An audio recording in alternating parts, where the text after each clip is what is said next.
ವೀಕ್ಷಕರೇ ನಮಸ್ಕಾರ. ನೀವು ನೋಡ್ತಾ ಇದ್ದೀರಾ ವಿಟಿವಿ ಭಾರತ್. ನಾನು ಸುನಂದ.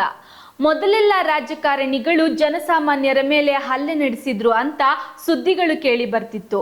ಆದ್ರೀಗ ಲಕ್ನೋದ ಜೈಲಿನಲ್ಲಿ ಕೈದಿಯೊಬ್ಬ ರಾಜಕಾರಣಿಯ ಮೇಲೆ ಹಲ್ಲೆ ನಡೆಸಿದ್ದಾನೆ. ಇದರಿಂದ ರಾಜಕಾರಣಿಯ ತಲೆಗೆ ಗಂಭೀರವಾಗಿ ಗಾಯಗಳಾಗಿವೆ. ಪೊಲೀಸರು ರಾಜಕಾರಣಿಗೆ ಪ್ರಥಮ ಚಿಕಿತ್ಸೆ ನೀಡಿದ್ದಾರೆ. ಈ ಬಗ್ಗೆ ಮತ್ತಷ್ಟು ಮಾಹಿತಿ ಇಲ್ಲಿದೆ ನೋಡಿ.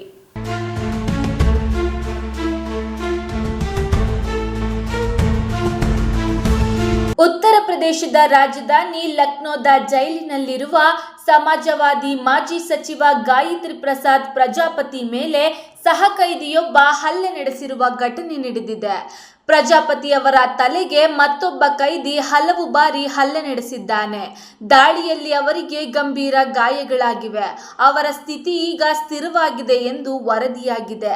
ಜೈಲು ಅಧಿಕಾರಿಗಳು ತಕ್ಷಣ ಪ್ರಥಮ ಚಿಕಿತ್ಸೆ ನೀಡಿದ್ದಾರೆ.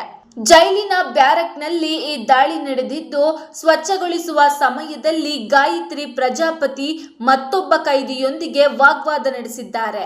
ಕೋಪಗೊಂಡ ಕೈದಿ ಕತ್ತರಿ ತೆಗೆದುಕೊಂಡು ಗಾಯತ್ರಿ ಪ್ರಜಾಪತಿಯ ತಲೆಗೆ ಪದೇ ಪದೇ ಹಲ್ಲೆ ನಡೆಸಿದ್ದಾನೆ. ಇತರ ಕೈದಿಗಳು ಮತ್ತು ಕಾವಲುಗಾರರು ಎಚ್ಚರಿಕೆ ನೀಡಿದ ನಂತರ ದಾಳಿಕೋರನನ್ನ ಬಂಧಿಸಲಾಯಿತು. ಕೈದಿಯನ್ನ ಕಠಿಣ ವಿಚಾರಣೆ ನಡೆಸುತ್ತಿದ್ದು ಮತ್ತು ಅವನ ವಿರುದ್ಧ ಕಠಿಣ ಕ್ರಮ ಕೈಗೊಳ್ಳಲಾಗುವುದು ಎಂದು ಜೈಲಿನ ಸೂಪರಿಂಟೆಂಡೆಂಟ್ ತಿಳಿಸಿದ್ದಾರೆ.